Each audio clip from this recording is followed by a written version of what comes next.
কাছে কিংবা দূরে যে যেখানে আছেন আপনাদের সবাইকে স্বাগত জানাচ্ছি। আমি সুলতানা রহমান, দেখছেন বাংলা নিউজ নেটওয়ার্ক। শিরোনাম দেখতে পাচ্ছেন যে জামায়াতের মল্লযুদ্ধে খেই হারা বিএনপি। মানে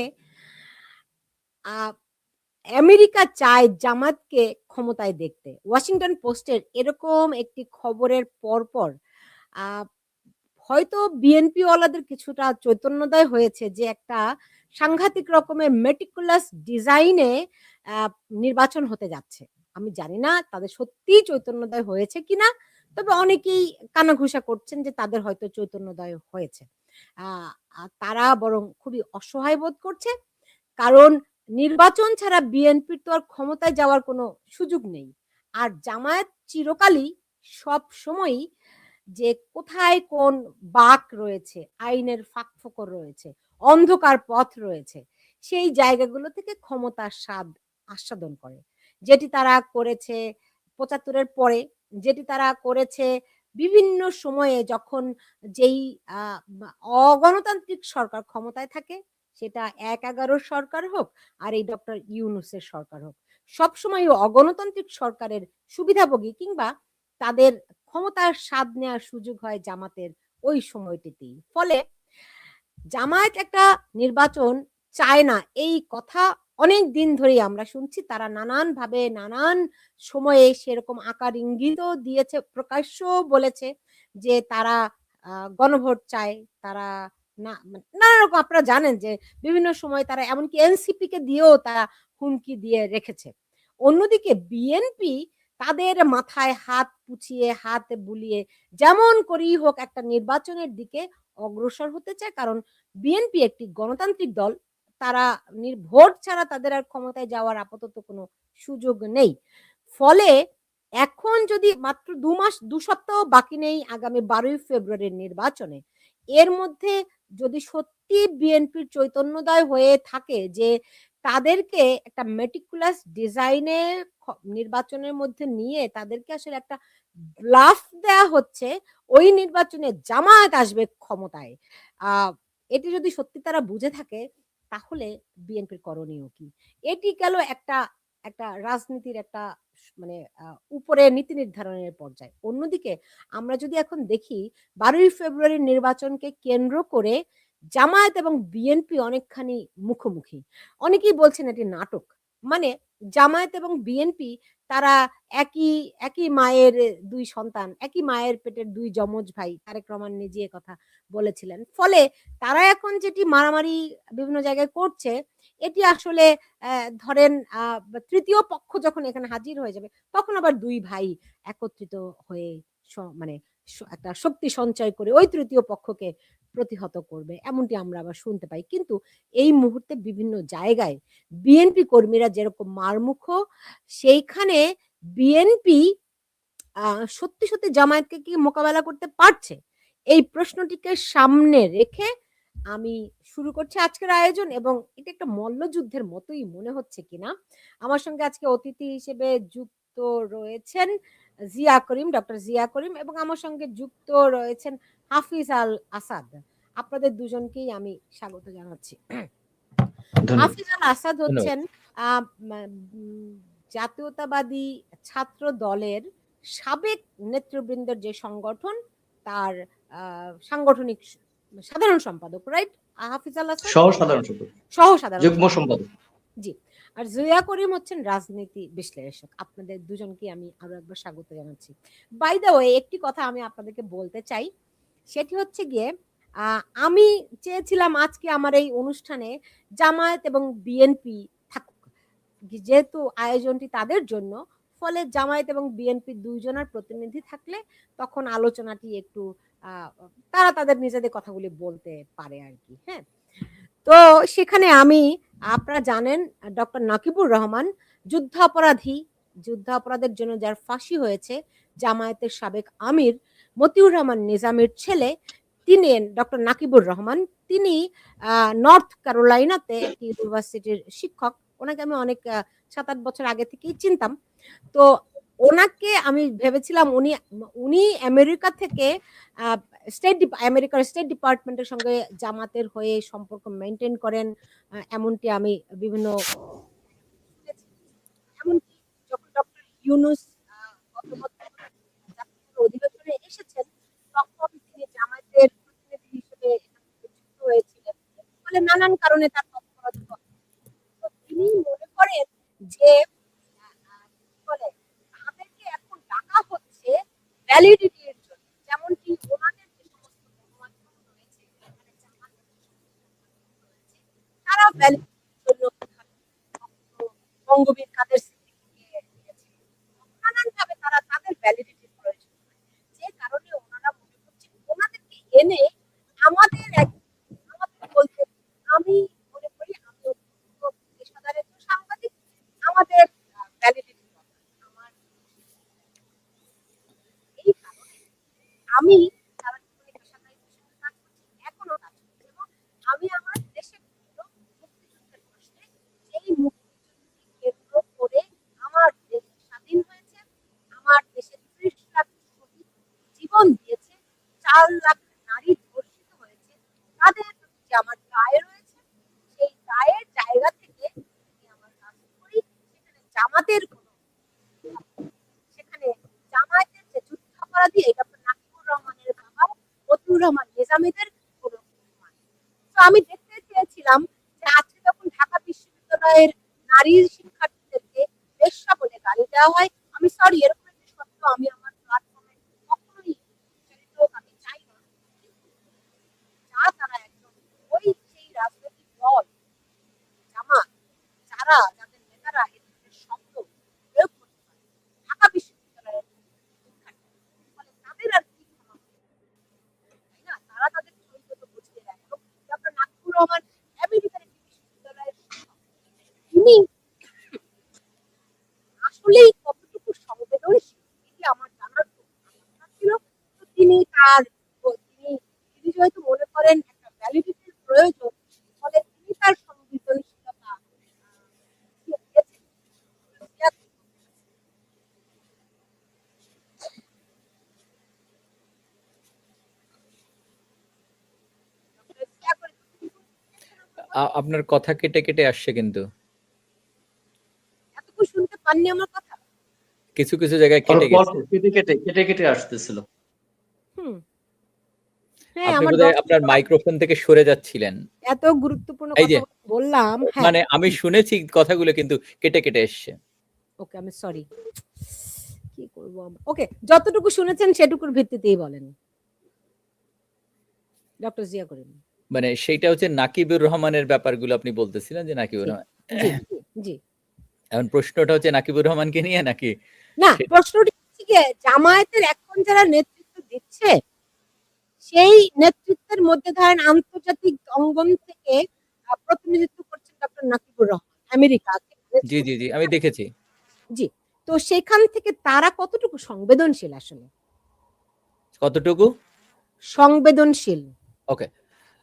আপনাকে অসংখ্য ধন্যবাদ আপনার আমাকে আমন্ত্রণ জানানোর জন্য, এবং আমার সহ আলোচক হাফিজ ভাইকে অসংখ্য ধন্যবাদ। আ আমি যেটা দেখছি আসলে জামাতের রাজনীতি তো আ আসলো ৭৮ সাল থেকে। তো এই এর বাইরেও আগে রাজনীতি ছিল, তারপরে বন্ধ ছিল, তারপরে আসলে আমি এই প্রসঙ্গে যাচ্ছি না। তো এখন তারা বিভিন্ন সময় লেবাজ চেঞ্জ করে। তাদের বয়ান পরিবর্তন করে। তাদের শীতের সময় গরমের বয়ান দিবে না, শীতের সময় শীতের বয়ানই সবসময় দিতে থাকে। আ তারা কখনোই আপনার ভেতরে একটা জিনিস, যেটা চরমোনাই হুজুর মাঝে, মাঝে বলেন, সেটা হচ্ছে জামাত যেখানে গেছে সেখানে, বিএনপির ভেতরে গেছে, বিএনপিকে শেষ করেছে। আলিয়া মাদ্রাসায় গেছে, আলিয়া মাদ্রাসায় শেষ করেছে। সুতরাং তাদের তাদের যে চরিত্রের কখনোই পরিবর্তন আমি দেখিনি।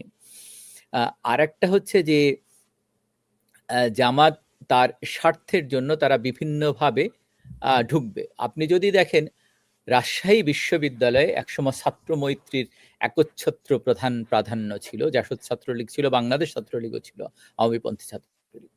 পরবর্তীতে দেখা যায় যে বিএনপির অবস্থান ওখানে ভালো ছিল না, ছাত্রদলের অবস্থান।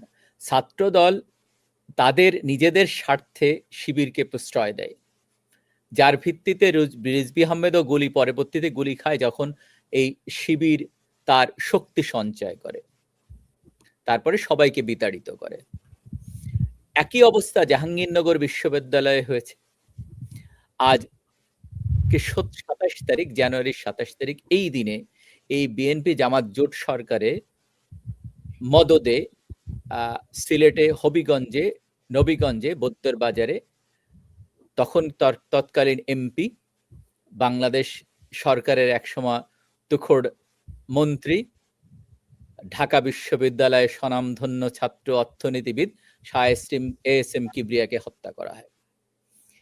এবং সেই হত্যাকাণ্ডের পরে একটা অ্যাম্বুলেন্সও দেওয়া হয়নি। অ্যাম্বুলেন্স দিয়েছিল, সেটা তেল ছিল না। যে সমস্ত হসপিটালে ওনাকে নিয়ে যাওয়া হয়, কোনো হসপিটালে ডাক্তারদের থাকতে দেওয়া হয়নি, ডাক্তারদেরকে আগে তাড়িয়ে দেওয়া হয়েছে। সুতরাং আপনি যদি দেখেন যে জামাতের উত্থান হয়েছিল বিএনপির হাত ধরেই, এবং তারা বিভিন্নভাবে বিএনপির সঙ্গে এই রাজনীতি করে আসে।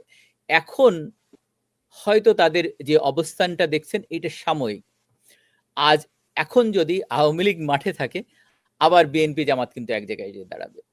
যদিও ওনারা মুক্তিযুদ্ধের সংগঠন বলে দাবি করেন, আমি এই জিনিসটাই প্রশ্ন রেখেছিলাম বিএনপির কয়েকজন নেতৃবৃন্দের কাছে। আমি আওয়ামী লীগের কথা বলছি না, আমি বঙ্গবন্ধুর কথা বলছি।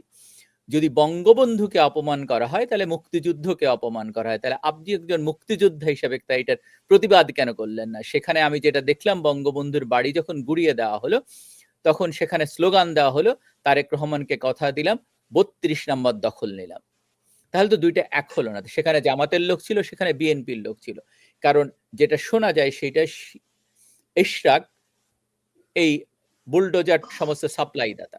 সুতরাং জামাতের যে অবস্থান, তারা বিভিন্নভাবে, আপনি দেখেন গত 17-18 বছরে তাদের কমিটি ছিল ঢাকা বিশ্ববিদ্যালয়ে। এই পর্যন্ত তারা বলছে যে তারা বের হয়ে আসছে, আমি ছাত্র শিবিরের প্রেসিডেন্ট, আমি ছাত্র। তাহলে এই 16 বছরে যে কমিটি ছিল, সেই কমিটির কি তারা পূর্ণাঙ্গ কোনো লিস্ট দিয়েছে? অথবা ঢাকাতে বুয়েটে একসময় আবরার হত্যাকাণ্ড হলো, এই আবরার হত্যাকাণ্ডের সঙ্গে যারা যুক্ত ছিল এখন দেখা গেল সব শিবিরের, এবং বুয়েটে ছাত্র রাজনীতি নিষিদ্ধ করা হলো।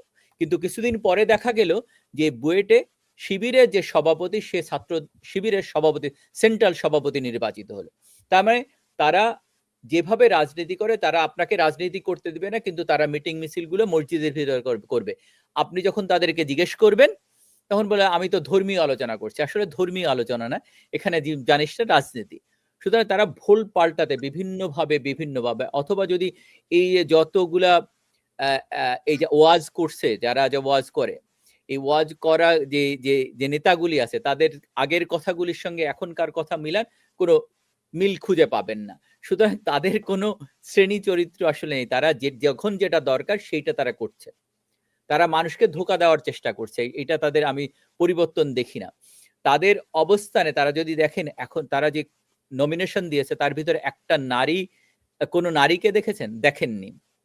তাহলে যে দেশের 50% নারী, সেই দেশের উন্নয়নে নারীকে যদি যুক্ত না করতে পারেন, তাহলে দেশটাকে কিভাবে এগিয়ে নিয়ে যাবেন? জি, ডক্টর আমি হাফিজাল আসাদ অবস্থান আমি পরিবর্তন দেখছি না। তারা যে হাফিজাল আসাদ, আপনার কাছে যাওয়ার আগে জিয়া করিম আপনাকে একটা প্রশ্ন রাখতে চাই। আপনি নারীদের প্রসঙ্গ যেহেতু তুললেন, জি দেখুন, যদি আমেরিকাকে যদি জামায়াতে ইসলামীর এই নাকিবুর রহমানরা ম্যানেজ করতে পারে স্টেট ডিপার্টমেন্টে, তো কোথায়, মানে আওয়ামী লীগের কথা বাদই দেন, কারণ আওয়ামী লীগ একটা রাজনৈতিক দল, কিন্তু আপনারা যারা সুশীল সমাজের প্রতিনিধি রয়েছেন, কিংবা এই আমেরিকাতে যারা প্রতিষ্ঠিত, এবং আপনারা যারা প্রগতিশীল অংশের বুদ্ধিজীবী, আপনাদের সঙ্গে কি স্টেট ডিপার্টমেন্টের কোনো সম্পর্ক নাই, যেখানে এইরকম একটা সাম্প্রদায়িক, জামাত একটা সাম্প্রদায়িক দল, একটি ধর্মভিত্তিক দল, লোকে বলে একটি মোনাফেকি দল। সো সেই দলটি যে আমেরিকার মতো একটি দেশের নীতিতে প্রভাব রাখছে বাংলাদেশ সংক্রান্ত বিষয়ে, হোয়াট ইজ ইউর রোল? এটা এখন বলবো নাকি? না, এখনই উত্তর দেন, পরে আমি হাফিজাল আসাদ। আচ্ছা।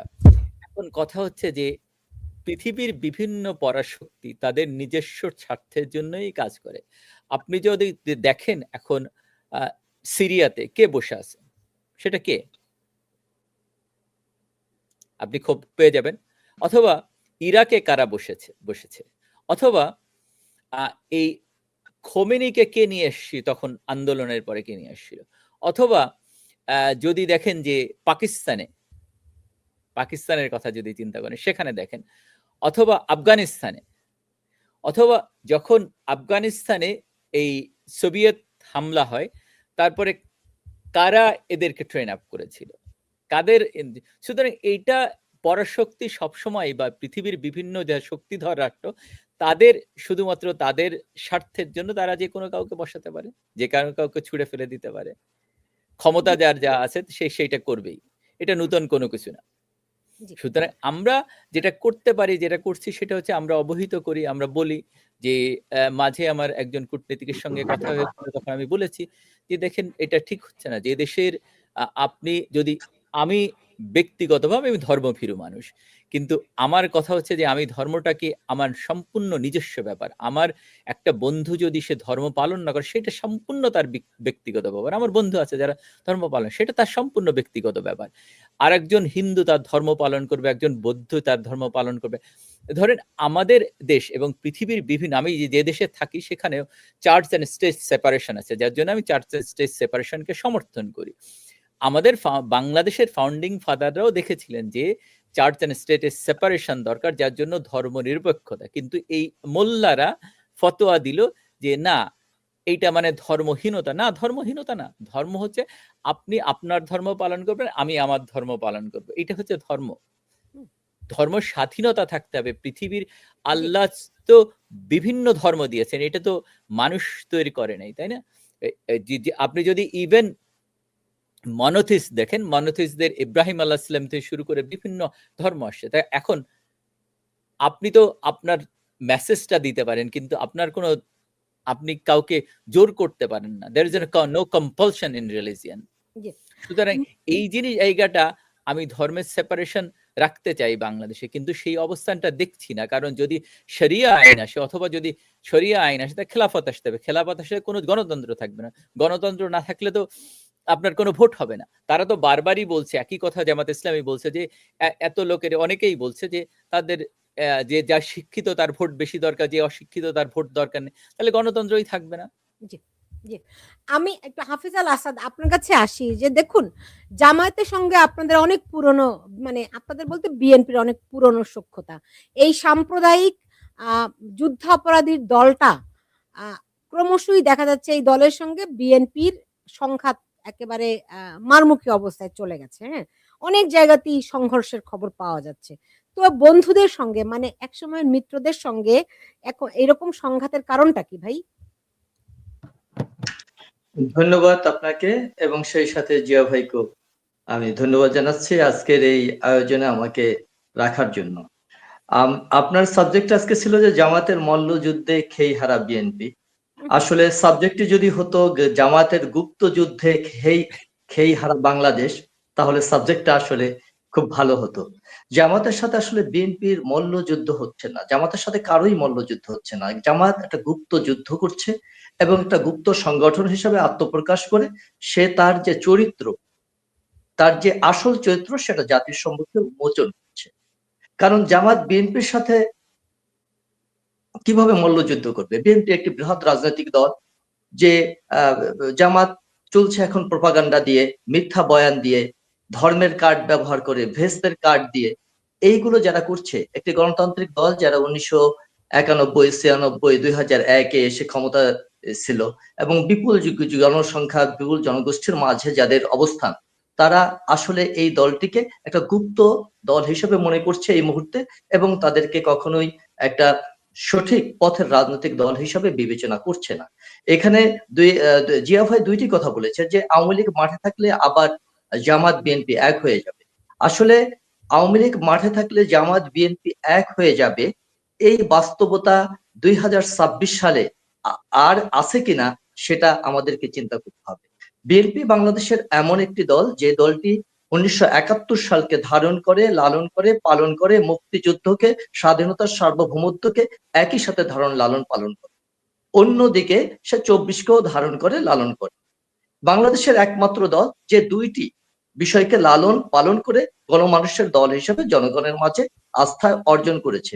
অন্যদিকে জিয়া ভাই আরো একটা কথা বলেছে যে 32 নম্বর যখন ভাঙা হয়েছে তখন তারেক রহমানের নামে স্লোগান উঠেছে। আমি জিয়া ভাইকে স্মরণ করিয়ে দিতে চাই যে তাদের গুপ্ত বাহিনীর কথা, যারা ছাত্রলীগ হিসাবে, হেলমেট বাহিনী হিসাবে পরিচালিত ছিল এবং দেশের সাধারণ মানুষকে, বিএনপিকে ওই হেলমেট পরে, হোন্ডা দিয়ে হেলমেট পরে মানুষকে মারতো, ধরতো, এবং সেই হেলমেট খুললে তারা ভিতরে থাকতো শিবির, কিন্তু তারা ছিল ছাত্রলীগ। সেই একই লোকরা বিএনপির উপরে গুপ্ত ভাবে এসে 32 নম্বরে এসে স্লোগান দিয়েছে বিএনপিকে জড়াবার জন্য, কিন্তু স্ট্রিক্টলি বিএনপির পক্ষ থেকে এ ধরনের বিষয়ে একদম সরাসরি নিন্দা জানানো হয়েছে এবং বিএনপি এই অসভ্য চক্রান্তের সাথে যুক্ত নয়। এই ক্ষেত্রে বিএনপির সিনিয়র যে সমস্ত নেতা আছে বাংলাদেশে, তারা কিন্তু বারবার বলেছে যে এই অপকর্মের সাথে বিএনপি জড়িত না। সুতরাং বিএনপিকে এখানে জড়ানো হচ্ছে গুপ্ত সংগঠন গঠনের তাদের কৌশলগত দিক থেকে। বিএনপি বাংলাদেশের বর্তমান প্রেক্ষাপটে বারবার চেয়েছে সকল দল মত নির্বিশেষে এই নির্বাচনে অংশগ্রহণ করুক, এবং সেই সাথে বিএনপি চেয়েছে গণতান্ত্রিক ধারাবাহিকতা রক্ষার জন্য নির্বাচন অতি দ্রুত সম্পন্ন হোক। এই মুহূর্তে বাংলাদেশে যে সরকারটি পরিচালিত, সেই সরকারটি গুপ্ত সংগঠনের প্রভাবে, নিয়ন্ত্রণে পরিচালিত হচ্ছে বলে অধিকাংশ মানুষ বিশ্বাস করে। সুতরাং এমন একটি প্রেক্ষাপটে যদি মনে করা হয় বিএনপি এদের সাথে সংযুক্ত বা ভবিষ্যতে বিএনপি আবার এদেরকে নিয়ে মাঠে নামবে, আমার মনে হয় বিএনপি বুঝে গেছে মুনাফিকদের সাথে নিয়ে আসলে কার্যক্রম সম্পন্ন করা খুবই দুরূহ ব্যাপার। আরেকটি ব্যাপার হচ্ছে বিএনপি মল্লযুদ্ধে নেই, এটা ভুল ধারণা। বিএনপি কি করছে? বিএনপি ভোটাধিকার, বিএনপি গণতন্ত্রের মাধ্যমে রাষ্ট্রের মালিকানা ফিরিয়ে নেওয়ার জন্য সংগ্রাম করছে, কাজ করছে এবং যুদ্ধ করছে। বিএনপি মব করছে না এবং বিএনপি কারণ আমি ব্লেম দিচ্ছে না, প্রোপাগান্ডা চালাচ্ছে না। আজকে ঢাকাতে কি হলো? হাফিজাল হাসান, আমি জানি না আপনি মুখস্থ বলতেছেন কিনা, কিন্তু আপনি যে বলতেছেন যে বিএনপি মব করছে না, মব করলো কারা? সব মব তো বিএনপি করলো। কোথায় কোথায় বিএনপি মব করেছে আমাকে যদি স্পষ্ট বলেন। একদম টস করে বলি, সেটা হচ্ছে গিয়ে সাবেক সিইসি কে যে মব করা হলো, ওটা কে করলো? বিএনপি করলো। আমি আরো 10টা, জাস্ট 5টা মিনিট সময় দিলে আমি সবগুলো মুক্তিযুদ্ধকে গলার মালা দেওয়া, তারপর সাবেক সিএসির জুতার মালা দেওয়া, এগুলো যারা করেছে, বিএনপির নামে যারা করেছে, পরবর্তীতে দেখা গেছে যে তারা আসলে বিএনপির না, এবং তাদের অধিকাংশ, দুই একজন বিএনপির রেপ্লিকা, অধিকাংশই হচ্ছে জামাতের ছাত্র সংগঠনের লোকজন। এবং যে দুইজন নুরুল হুদা সাহেবকে যারা জুতার মালা পরিয়েছে, তাদেরকে কিন্তু বিএনপি সাথে সাথে বহিষ্কার করেছে, তাদের বিরুদ্ধে প্রশাসনিক ব্যবস্থা নিয়েছে, এবং সেই বহিষ্কারাদেশ অদ্যাবধি উইথড্র হয়নি। এবং স্বাধীনতার পক্ষে বিএনপি বারবার বয়ান দিচ্ছে, এটা বয়ান না, এটা কিন্তু সত্যিকার অর্থে তারা কিন্তু এটা ধারণ করছে এবং লালন করছে। দেখেন, আমার দর্শকরা অনেক বেশি স্মার্ট। বলছে ইশাক তো বুলডোজার দিয়ে সহযোগিতা করেছিল 32 নম্বর ভাঙার ক্ষেত্রে। ইশাক বুলডোজার পাবে কোথায়? ইশাক কিভাবে? এটা মিথ্যে, এটা সম্পূর্ণ প্রোপাগান্ডা। ইশাক কোথায় বুলডোজার পাবে? সরকারের বুলডোজার ইশাকের হাতে ছিল, সিটি কর্পোরেশন ইশাকের হাতে। বুলডোজার কি একটা সাধারণ লোক ইচ্ছা করলেই নিয়ে গিয়ে ভাঙতে পারে? সরকারি না ছাড়া কি এটা বুলডোজার দেওয়া সম্ভব? এইগুলো মুখস্থ কথা দর্শকরা বলতে পারে, কিন্তু আসলে এটা হচ্ছে বিএনপির নামে প্রোপাগান্ডা, মুখস্থ কথা বলছে। আসলে কিন্তু এটা হয়নি, এটা ঘটেনি। ইশাক একজন মুক্তিযোদ্ধার ছেলে, আপনাকে মনে রাখতে হবে, ইশাক একজন মুক্তিযোদ্ধার ছেলে। ইশাক স্বাধীনতা, সার্বভৌমত্বকে ধারণ করে, লালন করে, এবং ঢাকা শহর অত্যন্ত জনপ্রিয় একজন ব্যক্তি। তার ইমেজকে ভাঙার জন্য এই ধরনের কর্মকাণ্ড পরিচালিত হয়েছে। এবং ইশাককে নিয়ে কি কি ঘটেছে আমরা কিন্তু সবাই জানি। ইশাক মেয়র হবার রায়ও পেয়েছিল, তাকে কিন্তু মেয়রের চেয়ারে বসতে দেওয়া হয়নি। হাফিজা, এক্স্যাক্টলি। তো তাকে যে মেয়রের চেয়ারে বসতে দেওয়া হলো না, বিএনপি কি করেছিল? বিএনপিও তো তার পাশে কোনো সমর্থন দিল না।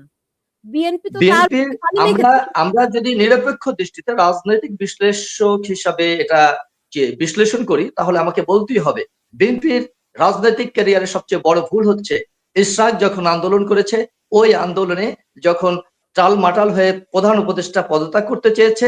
বিএনপির উচিত ছিল ওই আন্দোলনকে ত্বরান্বিত করা, প্রধান উপদেষ্টাকে পদচ্যুত করবার ক্ষেত্রে তাদের অ্যাগ্রেসিভ ভূমিকা পালন করা, তাহলে বাংলাদেশের রাজনীতি অন্য ধারায় চলতো। কিন্তু সেটা বিএনপি না করে, বিএনপির নমনীয়তার কারণে বিএনপি এখন অনেকটা হোঁচট খাচ্ছে বিভিন্ন জায়গায়।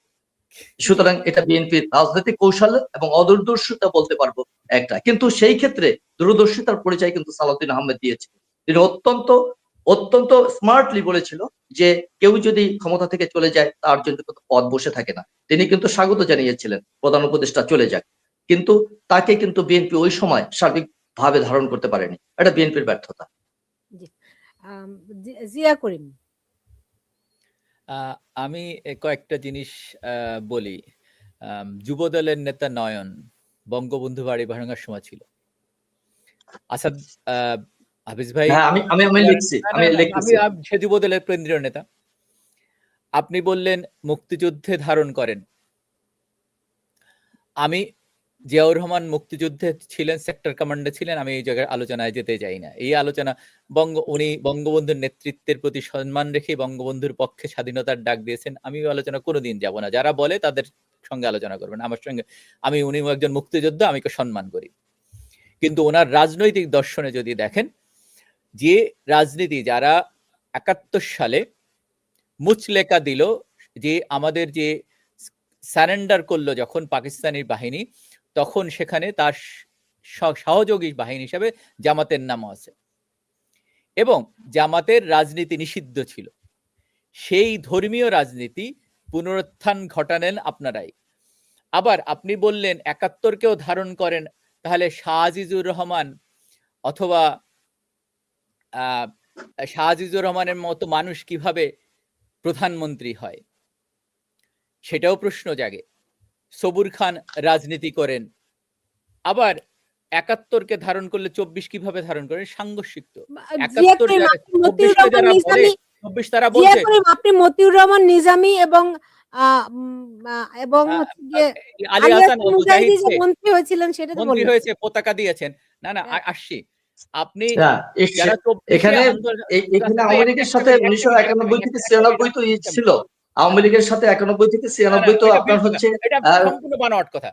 আসাদ ভাই, কোনটা বানোয়াট? না আসছি। কোনটা বানোয়াট? আপনি যদি বলেন সেটা তো হবে না। না ২৪-এ যারা আসছে, ২৪-এ তারা বলছে তারা ৭১-কে মানে না, তারা রিসেট বাটন প্রেস করছে।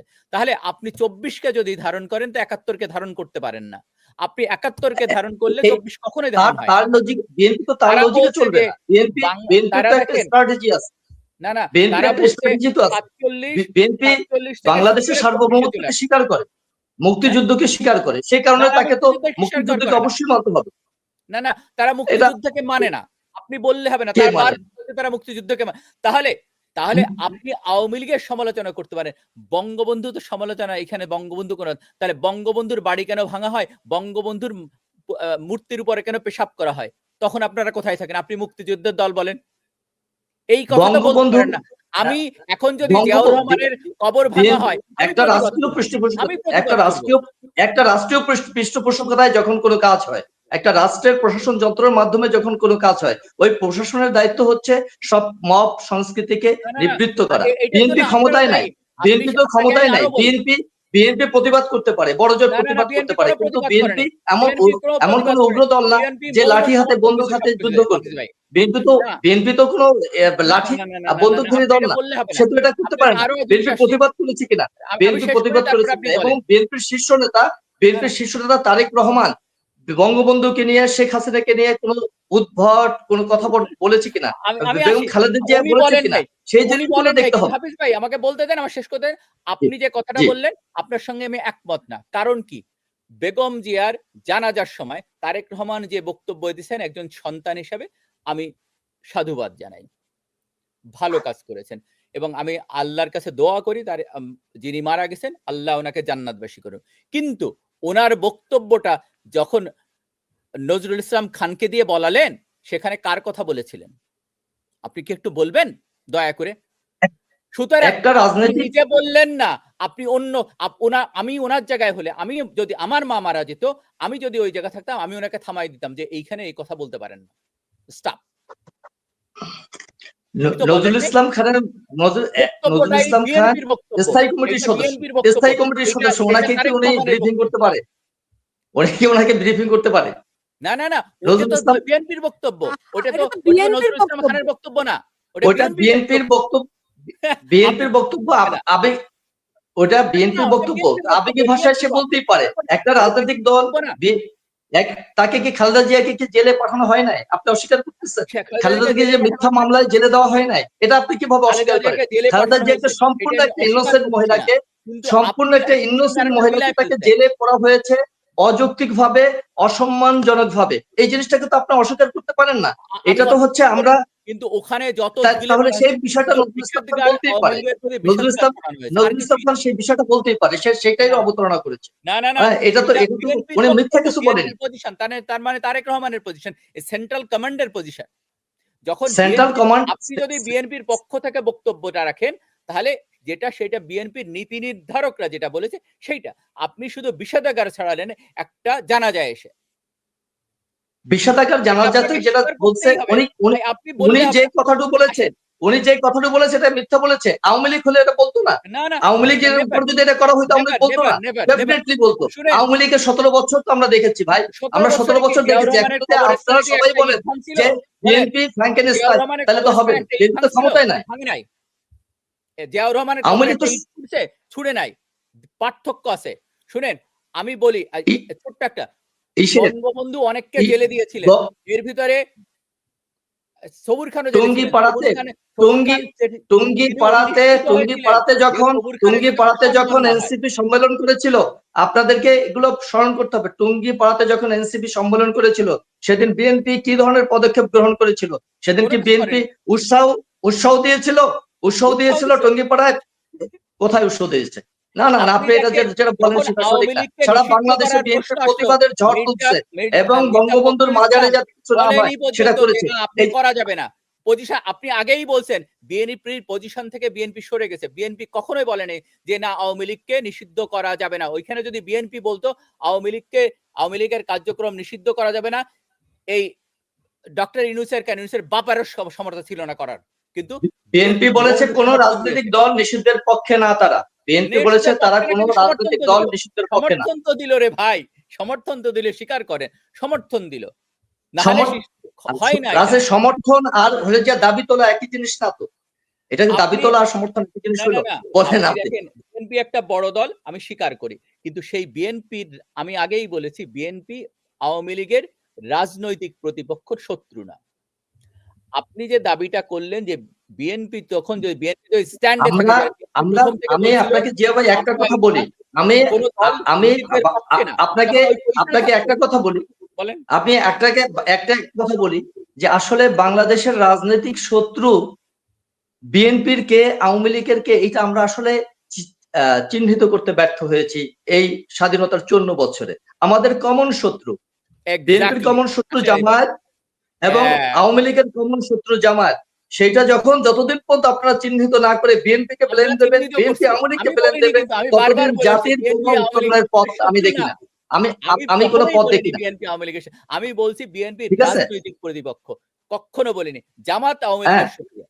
এবং জামাতকে আপনি দেখেন 28 অক্টোবর, কোথাও মানে আচ্ছা 28 অক্টোবর আসেন 2023 সালে, 28 অক্টোবর 2023 বিএনপি এমন কি করেছে? একটা শান্তিপূর্ণ জনসমাবেশ ডাকছে, সেই জনসমাবেশ থেকে গ্রেনেড মেরে সেই সমাবেশটাকে একদম ফিনিশ করে দেওয়া হলো। অথচ জামাত এত বড় একটা সমাবেশ করলো, কাদের ছত্র সহায় করলো? তাদেরকে তো একটু শব্দ করা হলো না। কাদের পৃষ্ঠপোষকতা জামাত সেই সমাবেশটা করবার সাহস পেলো এবং এত বড় একটা জনসমাবেশ করলো যেখানে একটা ফুলের আঁচড় পড়েনি? এগুলো আমাদেরকে যখন আপনারা বলেন যে এই বিএনপি জামাতের প্রতিপক্ষ, জামাত বিএনপির প্রতিপক্ষ, বা আওয়ামী লীগ বিএনপির প্রতিপক্ষ, আমরা কিন্তু এই জিনিসগুলো বিচার করি। আমরা সেদিন দেখেছি জামাতের গায়ে একটা ফুলের শব্দ টোকা পড়েনি, কিন্তু বিএনপি কে উৎখাত করে দেওয়া হলো ওখানে নিমিষের মধ্যে।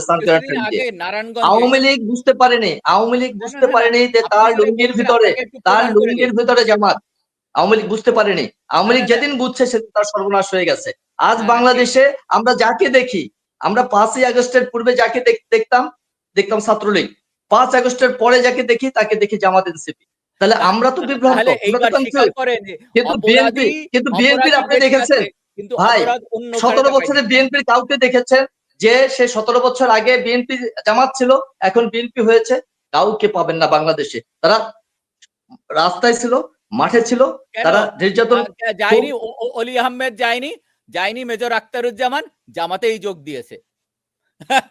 আপনি বলছেন না না আচ্ছা না, আচ্ছা, কয়েকদিন আগে মেজর আখতারুজ্জামান বিএনপি থেকে বহিষ্কৃত হলো, বহিষ্কৃত হলো। অলি আহমেদ তো বিএনপির না, ছাত্রলীগ তাকে কর্মীকে তাকে চিন্তা লাভ নাই। মানে কোর্টের ভিতরে মারামারি করতে গেছে। আপনি বললেন যে কোথাও বাধা দেয় না, সব আপনাকে দেখাচ্ছেন। এটা প্রচুর ভাইরাল হয়েছে যে নারায়ণগঞ্জের ছাত্র দলের সভাপতি সে ছাত্রলীগের এক কর্মীকে কেন জামিন দেওয়া হবে সেটা নিয়ে সে প্রতিবাদ জানাতে তাকে মারছে, এবং তখন যে লয়ার ছিল, লয়ার বলছে এটা তুমি এই কোর্টের ভিতরে এগুলো করতে পারো না, এগুলো বললে হবে না। প্রতিটা জায়গায় ইভেন অ্যাডভোকেট ফজলুর রহমান এই অন্য অনুষ্ঠানে বলছে যে আগে জামিন হতো, এখন জামিন হয় না। এই মবগুলো সৃষ্টি করতেছে বিএনপি অনেক ক্ষেত্রে।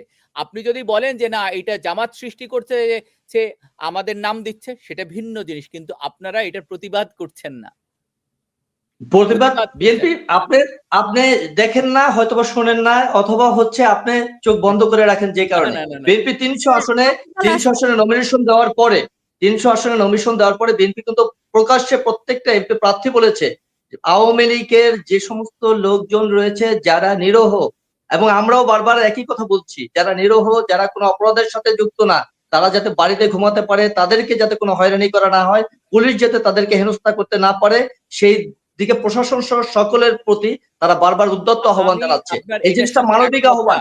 বিভিন্ন জায়গায় আমি আমার এলাকা জানি এবং অন্যান্য এলাকা জানি, সেখানে কেসগুলি দিচ্ছে বিএনপির লোকজন, আওয়ামী লীগের। কবে থেকে এই কেস কি হচ্ছে? এই 2 মাস আগে, 2 মাস আগে দেখেন কেসের পরিমাণ আছে, কেসগুলো আস্তে আস্তে তুলে দেওয়ার জন্য চাপ দেওয়া হচ্ছে বিএনপি থেকে। তাহলে কেস হচ্ছে না, এখন নতুন কোনো কেস হচ্ছে না, নতুন কোনো কেস হচ্ছে না ভাই। এমপি এখন জেলে, কিভাবে জেলে থাকে? এখন জেলে কি কারণে জেলে থাকে? দেশের উপর কি কারণে, এটা তো তারাই জানে, এমপিরা কি করছে, কি কারণে জেলে আছে। এই জিনিসটা তো জুডিশিয়াল ব্যাপার, তো আমি সমাধান করতে পারবো না, বিএনপি সমাধান করতে পারবে না। না না, আপনি বলেন একটা অপরাধ আপনি করতে পারেন, আমি করতে পারি সুলতানাবাগ, সেই অপরাধের জন্য তো দল দায়ী হতে পারে না। আপনি অপরাধী যে তার বিচার করতে পারেন, আর অপরাধ যতক্ষণ পর্যন্ত প্রমাণিত না হবে ততক্ষণ পর্যন্ত আপনি অপরাধী বলতে পারেন না। অপরাধ প্রমাণ না করে আপনারা বলে দিচ্ছেন অপরাধী, এবং একটা দল আমরা বলবো কিভাবে? বিএনপি তো ক্ষমতায় না, আমরা কিভাবে বলবো? বিএনপি তো ক্ষমতায় না। এটা যারা ক্ষমতায় তারা যদি এভাবে ডিক্লেয়ার করে, বিএনপি কি ক্ষমতায় ভাই? আচ্ছা, আপনি কি মনে করেন বিএনপি ক্ষমতায়? হাফিজ ভাই, অ্যাটর্নি জেনারেল কে ছিল? অ্যাটর্নি জেনারেল আসাদুজ্জামান বিএনপির একজন করে। অ্যাটর্নি জেনারেল কোন দলের? বিএনপি করতো। হ্যাঁ বলেন, বিএনপি থেকে ইলেকশন করতে। এইগুলা নিয়ন্ত্রণ করে কি? Attorney general. অ্যাটর্নি জেনারেল সবকিছু নিয়ন্ত্রণ করে, ওখানে প্রভাব সুপ্রিম কোর্টের যে বলা এটা। আসি ভাই, অভিযোগ করেছেন, দাঁড়ান, আপনারা অভিযোগ করেছেন, আপনার অভিযোগ করেন যে বিভিন্ন বিশ্ববিদ্যালয়ে ভিসি নিয়োগ দিয়েছে জামাতের, এটা নিয়ন্ত্রণ করে ইউজিসির যিনি চেয়ারম্যান ফয়েজ ভাই কোন দল করেন? ইউজিসি ভিসি নিয়ন্ত্রণ করে। না আপনি বলেন ফয়েজ ভাই কোন দল করে? আমাকে বলেন ফয়েজ ভাই কোন দল করে? ফয়েজ সাহেব একজন জেন্টলম্যান বিএনপি, সে কিন্তু রাষ্ট্রীয় চিন্তা চেতনা পোষণ করে, রাষ্ট্রীয় চিন্তা চেতনা পোষণ করে, এবং সে নিরপেক্ষ বিএনপি হতে পারে, কিন্তু তার নিরপেক্ষতা অসাধারণ, এটা আপনি অস্বীকার করতে পারবেন না। 2 নম্বরে হচ্ছে ইউজিসি তো বিশ্ববিদ্যালয়ের ভিসিদেরকে নিয়ন্ত্রণ করতে পারে না। ইউজিসির কথা শুনে শিক্ষা উপদেষ্টা যে ছিল না, এখন উনি প্ল্যানিং এ গেছে, শিক্ষা উপদেষ্টা ছিল, ইকোনমিক্সের টিচার, উনি কোন দল করেন? উনি কোনো দলই করতো না, উনি জামাত করে, উনি জামাত, এখনো জামাত, উনি তখনও জামাত, এখনো জামাত। এবং যখন ভাই আমি আপনাকে বলি না ওনার শ্বশুরকে জানেন? বলেন। না জানি না। এএনএম হুদা বিএনপির ভাইস প্রেসিডেন্ট ছিল, বিএসপির সময় প্রেসিডেন্ট, উনি ভাইস প্রেসিডেন্ট ছিল। থাকতে পারে, কিন্তু উনি বিএনপি করেন, উনি বিএনপি করেন, উনি জামাত। আমি আপনাকে বলি, আপনি যে তথ্যগুলো দিচ্ছেন একটা আমি বলি। ইউজিসি ঢাকা বিশ্ববিদ্যালয়ের যে ভিসি, একে নিয়োগ দিল, প্রত্যেকটা ইউনিভার্সিটির ভিসি নিয়োগ দিল কে? শিক্ষা উপদেষ্টা, শিক্ষামন্ত্রী, প্রধান উপদেষ্টা আর সচিব, শিক্ষা সচিব মিলে। ওয়াহিদুদ্দিন মাহমুদই ছিল। এবং ওয়াহিদুদ্দিন মাহমুদ তো আপনাদের লোক। ওয়াহিদুদ্দিন মাহমুদ তো আমাদের আপনাদেরই লোক। ভাই সব জামাতের লোক আওয়ামী লীগের লোক ছিল না 5 আগস্টের আগে? ভাই শোনেন, 5 আগস্টের আগে সব আওয়ামী লীগ পন্থী ছিল না? এখন সব হচ্ছে আমরা দেখছি না কোন পন্থী। আর হচ্ছে বিএনপির যে আসলে কে আছে, বিএনপি নিজেই জানে না আসলে বিএনপি পন্থী কারা। যখনই করা হয় তখনই দেখা যাচ্ছে ওগুলো গুপ্ত।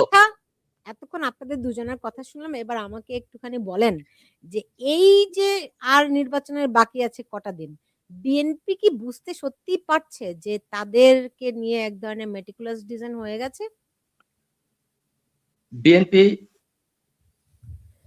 সার্বিক বাস্তবতা উপলব্ধি করতে পারছে যে একটা মেটিকুলাস ডিজাইনের আওতায় বাংলাদেশে চলছে, সেটাকে প্রতিরোধ করবার দায়িত্ব বিএনপির তৃণমূল থেকে কেন্দ্রীয় নেতৃত্বের। এবং সেই প্রেক্ষাপটে তাদের যে দৃষ্টিভঙ্গিগুলো এবং কার্যক্রমগুলো পরিচালনা করা দরকার, তারা কিন্তু সেগুলো পরিচালনা করবেন। এবং আমি মনে করি যে 1 তারিখের পর থেকে দলের শীর্ষ নেতৃত্ব ওই বিভিন্ন জনসমাবেশে না গিয়ে অন্ততপক্ষে অফিসিয়াল এবং দাপ্তরিক কাজগুলোতে তাদের অধিকাংশ সময় ব্যয় করা উচিত। এবং আজকেও একটা দুঃখজনক ঘটনা ঘটেছে, আপনারা দেখেছেন যে ঢাকাতে মির্জা আব্বাসকে ঘিরে ভালো ধরনের ইফটিজিং শিকার হয়। এবং আল্লাহ তাআলা মির্জা আব্বাসকে এত পরিমাণ ধৈর্য, শক্তি, সহনশীলতা দিয়েছেন যে উনি সেগুলো হজম করে যাচ্ছেন এবং তার বিরুদ্ধে নানা প্রোপাগান্ডা চলছে। এভাবে যেখানে যে পারছে, হ্যাঁ, এই ধরনের একটা মব তৈরি করা হচ্ছে, ইফটিজিং তৈরি করা হচ্ছে, যাতে নির্বাচনের পরিবেশটা সঠিক না থাকে, সুষ্ঠু না থাকে। এবং আপনারা আরো দেখেছেন যে বিএনপির অনেক ক্যান্ডিডেট রয়েছে যাদেরকে ঋণ খেলাপির নামে নির্বাচন কমিশন তাদেরকে বৈধ ঘোষণা করবার পরে আবার একে টেনে নিয়ে আসে, ওকে টেনে নিয়ে আসে, আসার পরে আবার তাদের বিরুদ্ধে মামলা দায়ের করা। হাফিজ আল আসাদ, আপনি একটি কথা বলেছেন যে যখন ইশরাক হোসেন যখন এই সরকারের মানে তিনি এই সরকারের বিরুদ্ধে এক ধরনের অসহযোগিতা আন্দোলন করলেন, যমুনা ঘেরাও করলেন, তখন প্রধান উপদেষ্টা পদত্যাগের একটি নাটক করলেন, তাই না? এবং তখন ইশরাককে সমর্থন না দিয়ে বিএনপি একটা বড় ধরনের ভুল করেছে বলে আপনি মন্তব্য করেছেন। আপনার কি মনে হয় না যে এই নির্বাচনে অংশগ্রহণ করে বিএনপি বিরাট আরেক ভুল করতে যাচ্ছে? বিএনপি খুব সতর্ক এবং তারা জানে যে এই নির্বাচনে যেমন পোস্টাল ব্যালট থেকে তাদের শিক্ষা গ্রহণ করা হয়েছে, সেখানে তাদের লজিক্যালি যে তাদের প্রতীক দেওয়া হয়েছে, বরাদ্দ করা হয়েছে, সেখানে ধানের শীষের প্রতীককে খুঁজে পাওয়া দুষ্কর হয়ে গেছে। এই সমস্ত বিষয়গুলো বিএনপিকে ভাবিত করেছে এবং বিএনপি মনে করছে যে এ ধরনের একটা কর্মকাণ্ড পরিচালিত হবার সমূহ সম্ভাবনা রয়েছে। কিন্তু যে দল 2-এ আছে সে 2-2-4 করতে পারে, কিন্তু যে দল 2-এ থাকার পরে সে যদি 20 করতে চায়, সেটা করা অসম্ভব একটা ব্যাপার। এবং বাংলাদেশে আরেকটা জিনিস দেখবেন, জামাতের যে সমস্ত প্রার্থী দাঁড়িয়েছে, কয়জন প্রার্থীকে দেশের লোকজন চেনে, কিন্তু বিএনপির একজন জেলা ক্যান্ডিডেট যারা প্রত্যন্ত অঞ্চলে, তাকেও সারা বাংলাদেশের মানুষ চেনে। আওয়ামী লীগেরও এরকম চেনে। সত্যি সত্যি মানুষ ভোট দিতে পারবে আর সেই ভোটে প্রতিনিধি নির্বাচিত হবে। এবার ভোটের জন্য বাংলাদেশের মানুষ নির্বাচনমুখী হবে 2টা কারণে, একটা হা ভোট এবং না ভোটের একটা প্রক্রিয়া রয়েছে। হা দিলে কি হবে, না দিলে কি হবে আমরা সকলে জানি। সুতরাং হা না ভোটের কারণে যাবে এবং অন্য কারণেও যাবে, যাতে দেশটা কোনো একটি প্রতিক্রিয়াশীল গোষ্ঠীর হাতে না। আমি বুঝতে পেরেছি আপনি কি বলতে চাচ্ছেন, বুঝতে পেরেছি, আমার দর্শকরা নিশ্চয়ই বুঝতে পেরেছে। জিয়া করিম, এই যে একটা গল্প আছে না, ওই যে এক গৃহস্থ বাড়িতে চোর গেছে চুরি করতে, তারপরে গৃহস্থ দেখে যে চোর ঢুকছে, তো গৃহস্থ ভাবছে দেখি না শালাই কি করে, দেন জিনিসপত্র আটি বাঁধছে মাথার উপরে, তো গৃহস্থ ভাবছে দেখি না শালাই কি করে, জিনিসপত্র নিয়ে বেরোয় যাচ্ছে, তখনও গৃহস্থ ভাবছে দেখি না কি করে, হ্যাঁ, নিয়ে পালিয়ে গেছে তখনও ভাবছে দেখি না কি করে, রাইট? বিএনপি কি এরকম অবস্থা নাকি যে তাদের আরো দেখতে হবে? আপনাকে ধন্যবাদ হাফিজ ভাই। আপনাকে একটা কথা বলে রাখি এখানে, আমি আপনাকে আগেও বলেছি যে আমি কখনোই আওয়ামী লীগ বিএনপি একজন আরেকজনের শত্রু না, প্রতিপক্ষ, রাজনৈতিক প্রতিপক্ষ। এখন যে জিনিসটা হচ্ছে, এই জিনিসটা আমি ডাকসুর ইলেকশনের আগে বলেছিলাম হাবিব ভাইকে এবং হাবিব ভাইয়ের সঙ্গে। হাবিব ভাই, ডাকসুতে কিন্তু ছাত্র শিবির জিতে যাবে। আপনারা বুঝেন কি বুঝেন না জানি না, এটা তুমি কি বলো? আমি বললাম, আমি বলছি যেটা দেখেন, ইকুয়েশন মিলাই দেখেন, জিতে যাবে। কেন জিতবে? কারণ ওইভাবে ডিজাইন করা হয়েছে, না হলে ডাকসু ইলেকশন আগে দেওয়া হতো না। এক্স্যাক্টলি। এটা এবং কি বিএনপি তাদেরকে বুঝে না? প্রতিষ্ঠিত করার জন্য, বিভিন্ন বয়ান তৈরি করার জন্য। আপনাকে এই প্রসঙ্গে ছোট্ট একটা ঘটনা বলে নেই, তারপরে আমি জাতীয় ইলেকশন আসি। যখন হাদি হত্যাকাণ্ড হয়, প্রথমে তারা টার্গেট তুলল কার দিকে? মির্জা আব্বাস, কারণ মির্জা আব্বাস একজন মুক্তিযোদ্ধা। এবং তাদের যে বয়ানকারী আছে জুলকারনাইন সাহেব, সে বললেন এইখান থেকে পালাই গেছে, এইখান, এগুলো বলতে থাকলো। এর ভিতরে কিন্তু তারপরে দেখা গেল সে দুবাইতে, তার ভিসা আছে, সে দুবাইতে থাকে। ব্যাপারটা দেখেন যে এই যে ঘটনা, এবং হাদির মতো মানুষকে, যে যারা কয়েকদিন আগেও স্লোগান দিয়েছে, আমার কাছে অবাক লাগে, তারেক রহমান যখন দেশে গেলেন উনি জামাতের সঙ্গে কেন মিট করলেন? যারা কয়েকদিন আগে স্লোগান দিছিল যে 1 2 3 4 তারেক রহমান ডাডাডা, চীনের চাইলে কাউয়া তারেক রহমান ডাডা, আমার তো মুখে আনতে ওইগুলো চাই না, সেইগুলো কথা বলে, তাদের সঙ্গে কথা বলার রুচি আসে কিভাবে? এবং তাদের মতো মানুষকে, এই হাদির মতো মানুষকে মির্জা আব্বাসের সঙ্গে তুলনা করা হয়। কারণ হচ্ছে মির্জা আব্বাসকে নিচে নামাতে চায় একজন, যেহেতু উনি একজন মুক্তিযোদ্ধা, ওনার গলায় জুতার মালা দিতে চায়, সেই জন্য এইগুলি করা হয়। এখন এই জাতীয় নির্বাচন যেটা হবে, সরকার এখন লেগে গেছে যে হা না ভোট হবে, তাই না? হায়ের পক্ষে তারা ক্যাম্পেইন করছে। বিএনপি কিন্তু কখনোই, কিছু কিছু জায়গায় তারা বলছে না এ ভোট দিবে, কিছু কিছু জায়গায়। সেই জন্য আমি প্রথমে বলছিলাম আসাদ ভাইকে যে আপনারা না 71 না 24 সেটা একটা নির্ধারণ করেন, 71 নির্ধারণ করলে নাতে চলে যাবেন। কারণ এই সরকার, আমাদের দাঁড়ান আমি শেষ করে নেই, বলেন, আমি জি, শেষ করে নেই। এই সরকারের টার্গেট হচ্ছে কোনোভাবে হাকে জিতায় নিয়ে যাবে, যে কোনো ভাবে সেটা মেটিকুলাসলি ডিজাইন করে, এবং জিতায় নিয়ে, এবং তারা এই 71-এর সংবিধান সম্পূর্ণ বাতিল করে দেবে। এক ঢিলে দুই পাখি যাবে। আমি বলছি যে আগে তারা আওয়ামী লীগকে, তারপরে বিএনপিকে ধরবে, যেটা 111-এর সময় -2-তে গিয়েছিল, সেই একই পন্থায় তারা যাচ্ছে। হুম। বিএনপি আমি বুঝুক শেষ আর করব, না বুঝুক, এবং শেষ তারা করব আসবে যে হাফিজ আল আসাদ, হাফিজ আল তারা আসাদ আসবে যে আওয়ামী লীগকে, মানে বিএনপিকে শেষ করে দেওয়ার জন্য, এবং তারা দেখবেন জামাতকে বিজয়। আপনার যদি একটা দল থাকে, ধরেন আপনার একটা দল আছে আপা, আপনার দলকে কার সঙ্গে আপনি অ্যালাইন করবেন? যে যাকে ক্ষমতায় বসাতে চান, উনি কিন্তু বলছেন যে এই ছাত্র নেতাদের অনেকেই মন্ত্রী হবে, হুম, বলছেন না? হুম। কেন বলছেন? কারণ বুঝার চেষ্টা করেন।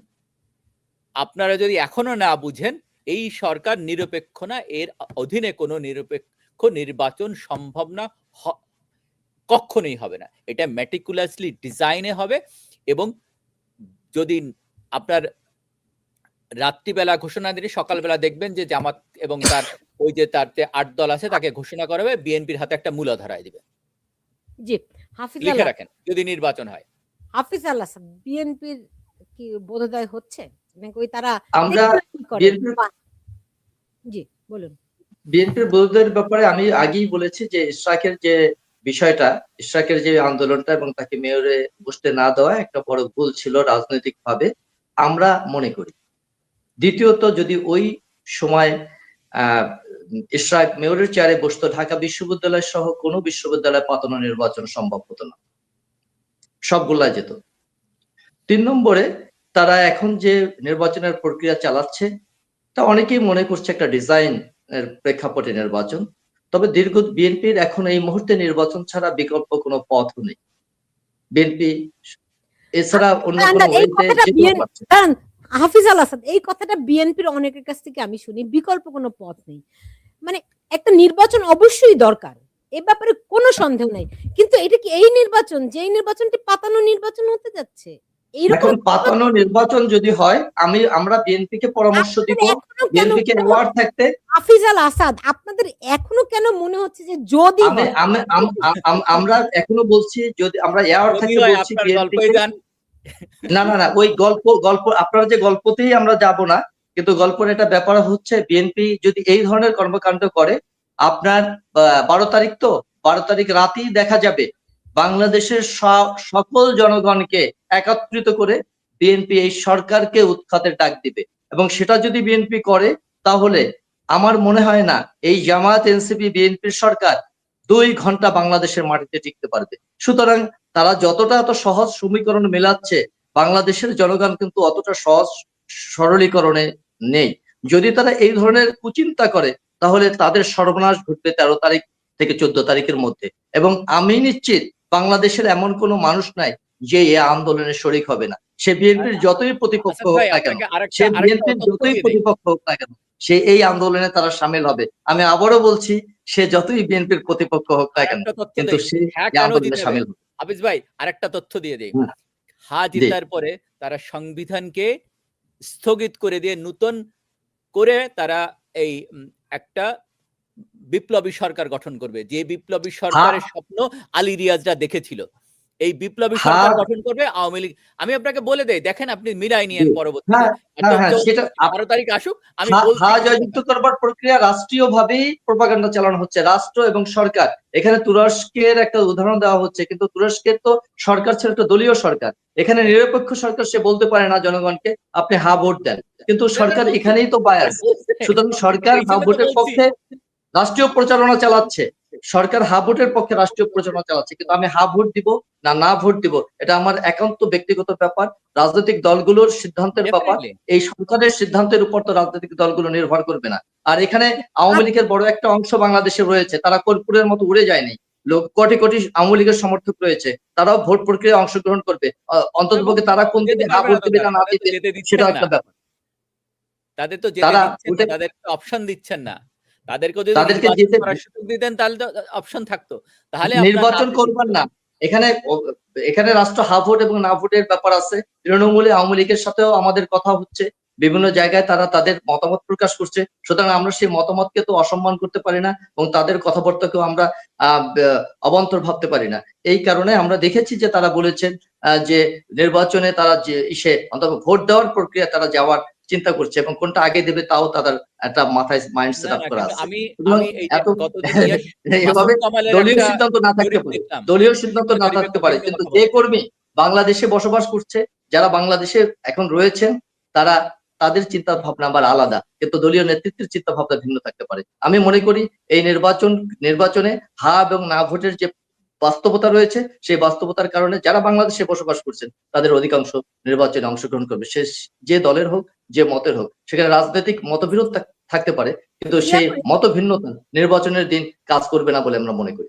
জিয়া করিম, আমাকে একটা প্রশ্ন অনেকেই করছেন, ধরেন একটা হচ্ছে কি আপনার ভোটার উপস্থিতি যদি নির্বাচন হয় তাহলে আর কি প্রশ্নটি করছি, যে অনেকেই বলছেন যে ভোটার উপস্থিতি কতখানি, পার্সেন্টেজটা কত, এইটা ওই নির্বাচনের লেজিটিমেসির একটা গুরুত্বপূর্ণ নিয়ামক।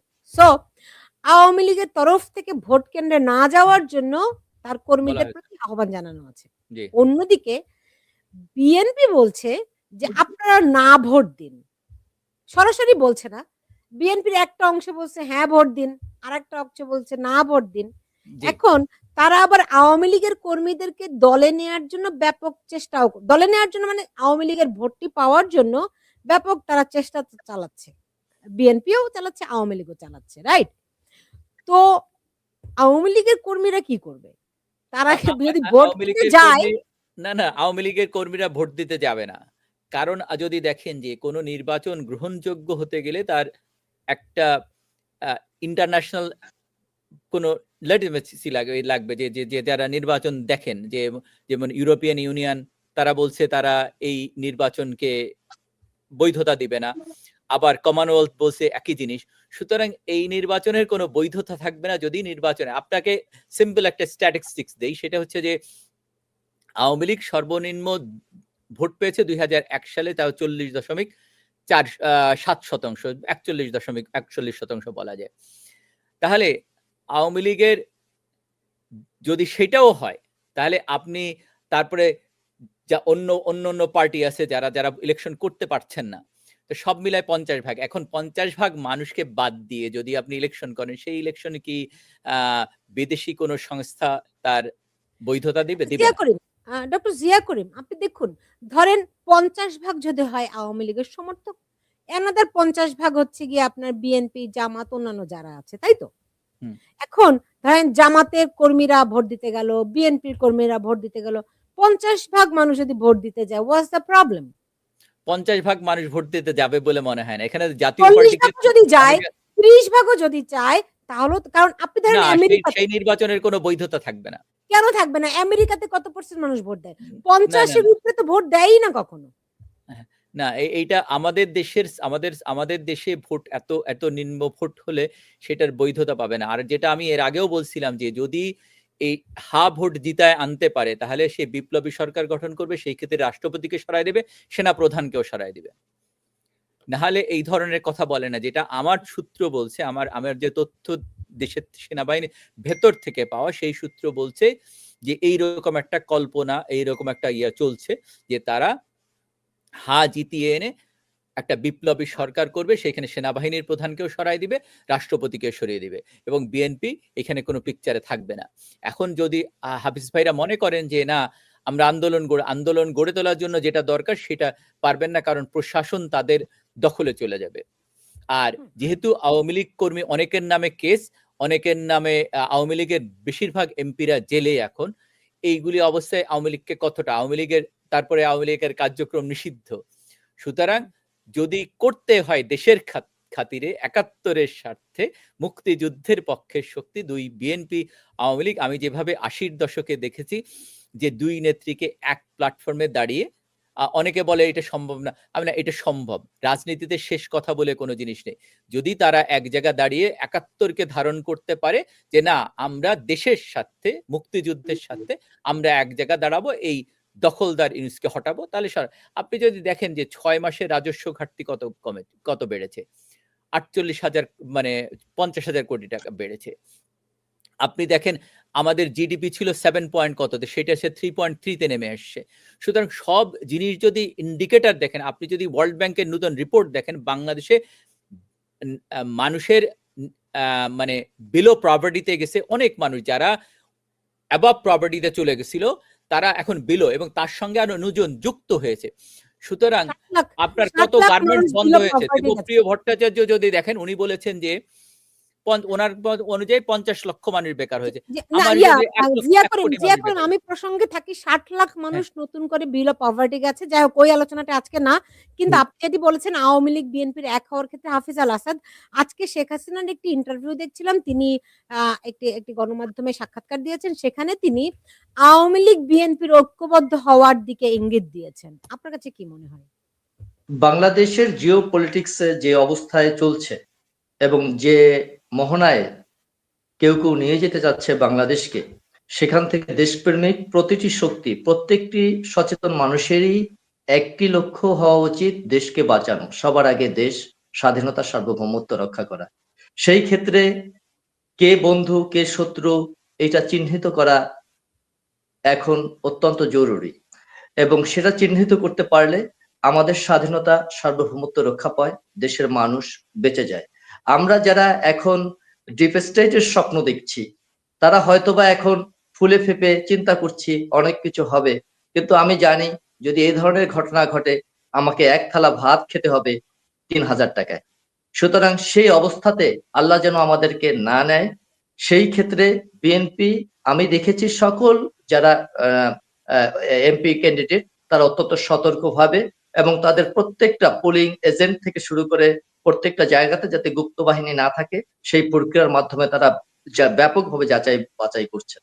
এবং আপনারা দেখবেন বিএনপির ক্যান্ডিডেটরা অত্যন্ত শক্তিশালী এবং অত্যন্ত জনপ্রিয় এবং প্রভাবক তারা প্রত্যেকটি এলাকাতে।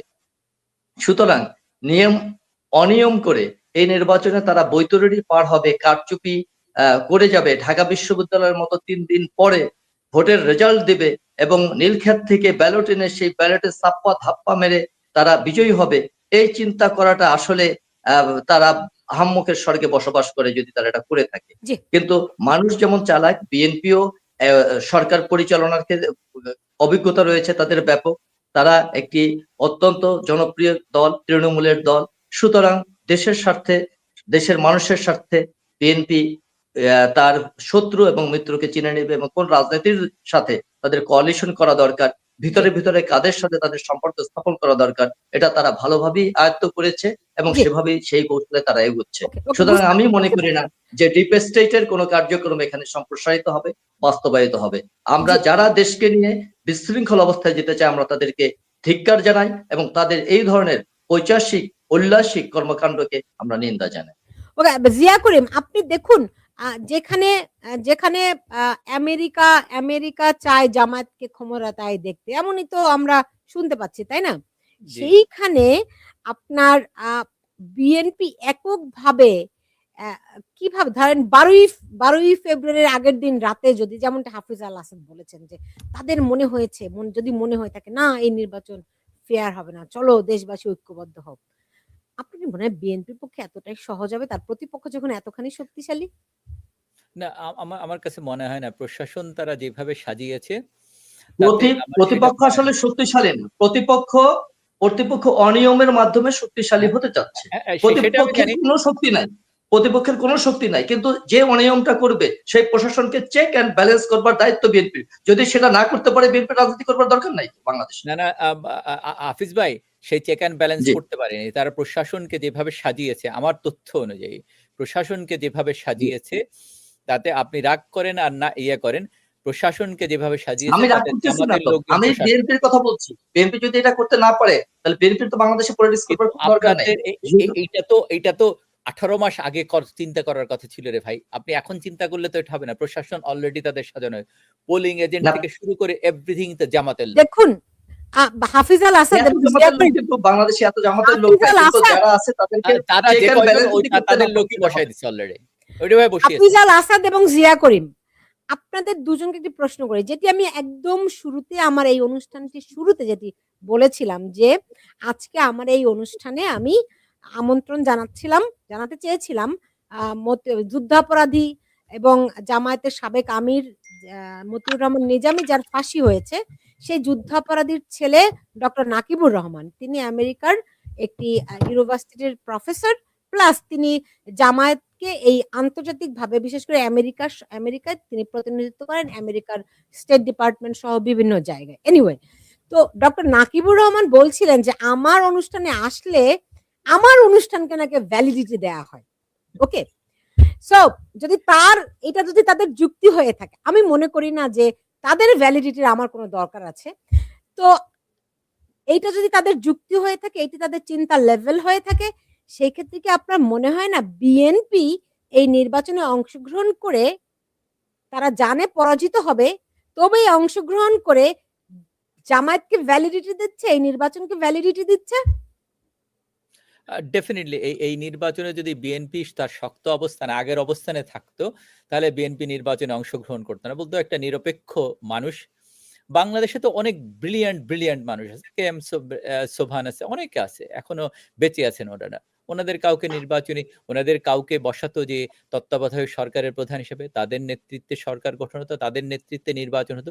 সেখানে যদি মানুষ বিএনপিকে ভোট দিয়ে নিয়ে আসতো, জনগণ যদি ভোট দেয় বিএনপি ডেফিনিটলি। কিন্তু এই নির্বাচন তো জনগণের দ্বারা নির্বাচিত হবে না। এখানে হচ্ছে এই প্রশাসনের দ্বারা নির্বাচিত হবে। জি, সুতরাং হাফিজ আল আসাদ, আপনার মন্তব্যটি জানতে চাই। প্রশাসনের দ্বারা নির্বাচিত করবার যে প্রক্রিয়া নেওয়াটা অস্বাভাবিক কিছু না। তবে বিএনপি আমার বিশ্বাস যে এটা ধরতে পেরেছে, আন্দাজ করতে পেরেছে এবং বিএনপিরও তো প্রশাসনিক দিক থেকে তাদেরও তো বিভিন্ন ধরনের গোয়েন্দা ইনফরমেশন রয়েছে, তাদেরও তো একটা শক্ত অবস্থান রয়েছে। আমার সুতরাং প্রশ্নের উত্তরটা দিন। আমার প্রশ্নের উত্তর দিন। বিএনপি এই নির্বাচনে অংশগ্রহণ করে একটি অবৈধ নির্বাচনকে, একটি আ একতরফা নির্বাচনকে এবং জামায়াতের meticulous ডিজাইনকে ভ্যালিডেট করছে কিনা? এটার উত্তর দিন। বিএনপি জামাতের মেটিকুলাস ডিজাইনকে ডিপেন্ড করছে না। এখানে বিএনপি যেটা করছে সেটা হচ্ছে নির্বাচনে অংশগ্রহণ করছে এবং একটা গণতান্ত্রিক কাঠামোতে রাষ্ট্রকে ফিরিয়ে আনবার জন্য যে চেষ্টা করা দরকার সেই প্রক্রিয়ার সাথে সংযুক্ত হয়েছে জি। এবং শেষ বিএনপি খবর বিশ্বাস করে জিয়া করিম, আপনার কাছে কি মনে হয় বিএনপির এই চেষ্টা সফল হবে কিনা? আমি মনে করি না। এখনো আমি নির্বাচন হওয়ার পথ দেখি না। তবে নির্বাচন যদি হয় তাহলে meticulously ডিজাইন নির্বাচন হবে। এবং সেই নির্বাচন আমি আমার অবস্থান থেকে সরিনি। আমি এখনো বলছি যে নির্বাচন যদি হয় সেই নির্বাচন মেটিকুলাসলি ডিজাইন হবে এবং আপনি বলেন, আপনি কি চাইবেন যে আপনার যে পার্টি সেটা পরাজিত হোক? তাহলে তবে উনি বলেন যে আমার এরা মন্ত্রী হবে, তার মানে কি? আপনাকে আগাম বার্তা দিচ্ছে। এই বার্তাটা যদি বিএনপি বুঝতে না পারে আমার কিছু বলার নেই।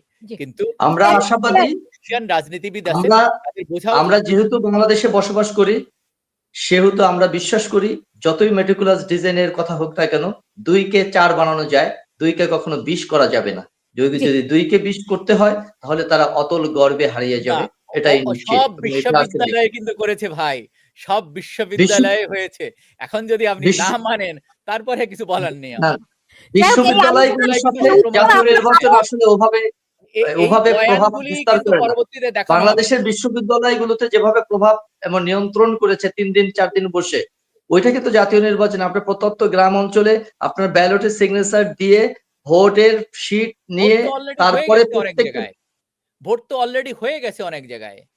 আপনি বিদেশে যে ভোটগুলি দিচ্ছে সেইগুলা সিল মেরে দিয়ে দিচ্ছে অলরেডি। আরেকটা জিনিস আপনাকে বলি, না হলে মির্জা আব্বাসের মতো মানুষকে Hadi who is Hadi? What is his contribution for Bangladesh? আপনি আমাকে একটা হাফিজ ভাই আপনাকে একটা প্রশ্ন করি। না এদের একটাই কাজ ভাই, এইভাবে করে একটা প্রশ্ন করি, বিশৃঙ্খল জি বলেন। একটা প্রশ্ন করি, প্রশ্নটা না করে পারলাম না আসলে, পারছি না। জি বলেন। তারেক রহমান সাহেব দেশে আসলেন, উনি বললেন ওনার সফর সূচির ভিতরে ছিল হাদির কবর জিয়ারত। ওনার ভাই মারা গেছেন কোকো, আরাফাত রহমান কোকো। কই ওনার সফর সূচি তো সেইটা দেখিনি যে আমি আরাফাতের কবর দেখতে যাব। উনি হাদিকে বৈধতা কে দিল বলেন? আপনি কি বলবেন? আপনি কি বলবেন যে না আমি কেন হাদির কবর কেন জিয়ারত করতে যেতে হবে তারেক রহমানের? না, আমি আপনাকে বলি আরাফাত রহমানের কোকোরও কবর উনি জিয়ারত করেছেন। তবে বাংলাদেশের বাস্তবতায় আমার বা আপনার চিন্তাধারা এবং দেশের সেন্টিমেন্টের একটা সেন্টিমেন্ট, এটা ভিন্ন ব্যাপার। আপনি দেখেছেন হাদিকে একটা আমি আমার আলোচনা শেষ করতে হচ্ছে, অনেক সময় চলে গেছে। হাদিকে একটা চক্র নিজেদের লোক বলে দাবি করছে। আলোচনা করার জন্য হাফিজ আল আসাদ এবং ডক্টর সিয়া করিম, আপনাদের দুজনকে অনেক ধন্যবাদ জানাচ্ছি আমার সঙ্গে যুক্ত হওয়ার জন্য। আপনারা ভালো থাকুন। আমরা আসলে এমন একটি বিষয় নিয়ে আলোচনা করছি যেই আলোচনার একদল কুল কিনারা দেখে আর একদল মনে করে আর একটু সাঁতরে যাই, এরকম একটি অবস্থায় আমি জানি না বাংলাদেশের মানুষের ভাগ্য কোনখানে গিয়ে ঠেকছে। তবে 12ই ফেব্রুয়ারির আগে দেশে অনেকগুলো অঘটন অনেক কিছু ঘটার আশঙ্কা রয়েছে। আমি শুধু এটুকুই আশা করব আপনারা যে যেখানে আছেন নিরাপদে থাকুন। সব ঘটনা আমাদের হয়তো নিয়ন্ত্রণ করার সক্ষমতা থাকে না, কিন্তু অন্তত আমরা নিজেদেরকে যেন নিরাপদ রাখতে পারি সেই প্রত্যাশাটুকু রেখে আমি আজকের মতো খবরে বিদায় নিচ্ছি। বাংলাদেশের মানুষ রাজনীতি সচেতন, আমি বিশ্বাস করি যতই জল ঘোলা করার চেষ্টা করা হোক না কেন, বাংলাদেশের মানুষ সেই ঘোলা জলে কখনো হাবুডুবু খায় বটে, কিন্তু সেই ঘোলা জল বদলে একদম টলটলে পানি আনতে তারা কখনোই ভুল করেনি। ইতিহাস সাক্ষী। যে যেখানে আছেন সবাই ভালো থাকুন।